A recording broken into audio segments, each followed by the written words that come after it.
মাননীয় স্পিকার, আমাদের ওখানে একটা জেনারেল হাসপাতাল আছে, হাসপাতালে আজকে রুগী হয়ে গেছে, কিন্তু জনবলের দিক থেকে যেখানে 177 জন ডাক্তারের প্রয়োজন আছে মাত্র 26 জন। মাননীয় স্পিকার, রাষ্ট্রপতির ভাষণের উপর এখন কথা বলতে দাঁড়িয়েছি, কিন্তু যে রাষ্ট্রপতিকে আমাদের সামনে দেখেছি আমরা, বিগত 3টা পরিবর্তনের 3 অবস্থাতে পাত্রভেদে তিনি 3টা অবস্থা ধারণ করেছেন।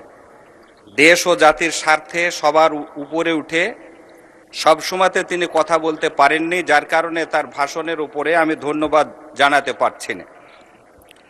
মাননীয় স্পিকার, 1986 সালে আমি তখন ক্লাস 8-এর ছাত্র।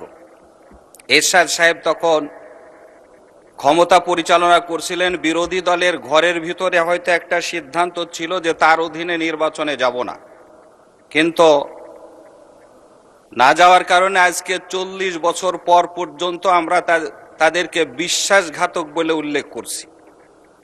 বিগত নির্বাচনে একটি মাস যাবৎ সরকারি দল আজকের এবং বিরোধী দল সকলে মিলে আমরা মাঠে ক্যাম্পেইন করলাম যে গণভোটের মাধ্যমে আমরা এদেশের পরিবর্তন আনব, এদেশের বিচার বিভাগে এদেশের স্বাধীনতা সার্বভৌমত্বকে প্রতিষ্ঠিত করার জন্য সব ক্ষেত্রে আমরা পরিবর্তন নিয়ে আসব।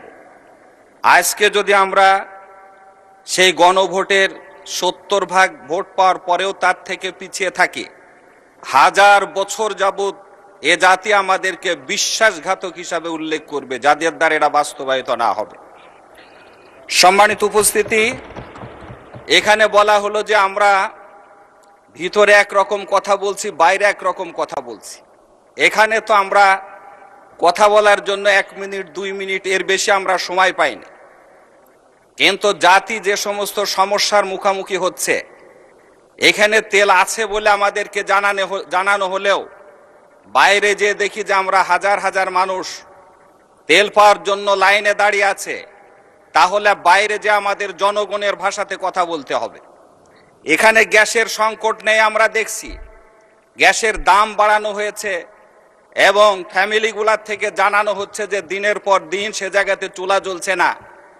তাহলে জনগণের ভাষাতে আমাদের বাইরে যে কথা বলতে হবে। 10 থেকে 12 ঘন্টা পর্যন্ত বিদ্যুতের লোডশেডিং চলছে। এই প্রচণ্ড গরমের ভিতরে যারা ঘরের ভিতরে ঘুমাতে পারছে না, বাইরে এসে মশার কামড় খাচ্ছে, তাদের ভাষায় আমাদেরকে কথা বলতে হবে।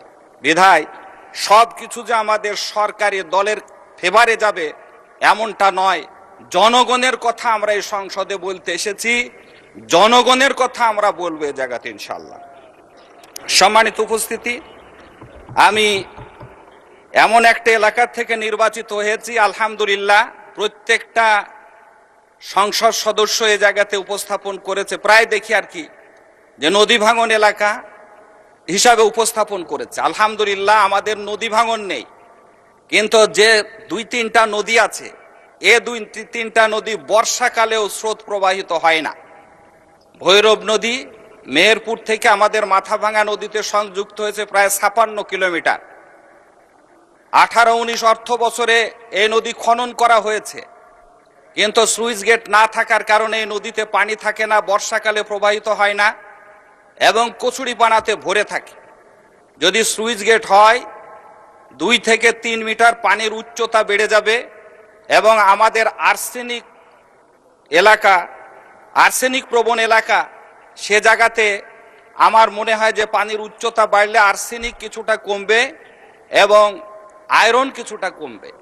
মাননীয় পানি সম্পদ মন্ত্রী দৃষ্টি আকর্ষণ করছে, আগেও করেছি পার্সোনালি, যে দ্রুতই আমরা যদি সুইচ গেটগুলা তৈরি করতে পারি এবং যে আর নদী 2টা আছে সেগুলা খনন করতে পারি, তাহলে মেহেরপুরের কৃষিক্ষেত্রে বিপ্লব আসবে এবং যে প্রচণ্ড তাপদাহ সেটা কমে যে মানুষ একটি স্বস্তি পাবে ইনশাল্লাহ।